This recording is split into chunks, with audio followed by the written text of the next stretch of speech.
မင်္ဂလာပါရှင်ယနေ့ကြာရောက်တဲ့အာဟာရဒါနအလှူကတော့ကျမတို့ Golden Head Animal Rescue ရန်ကုန်မှာလှူဒန်းပေးသွားတာဖြစ်ပါတယ်216ကြိမ်မြောက်အပတ်စဉ်တနင်္ဂနွေနေ့တိုင်းလှူဒန်းပေးတဲ့အလှူလေးဖြစ်ပါတယ်ရှင်ယခုတစ်ပတ်မှာတော့ကြာစံချက်နဲ့ကျွေးမွေးလှူဒန်းပေးတာဖြစ်ပါတယ်တာဓုပါရှင်ဤလူနဲ့ဆက်သမျှအားလုံးကိုစိတ်နှပြချမ်းမချမ်းသာလမ်းဖြာကြပါစေ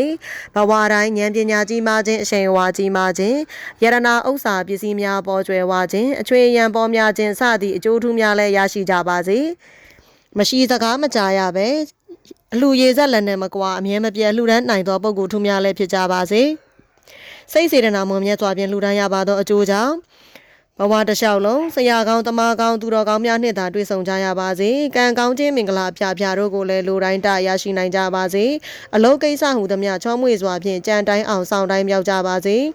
ရေမီမင်းခိုးသူမချစ်မနှစ်သက်သောသူဟုဆိုအပ်သောရန်သူမျိုး၅ပါးဘေးမှလည်းကင်းလွတ်ကြပါစေ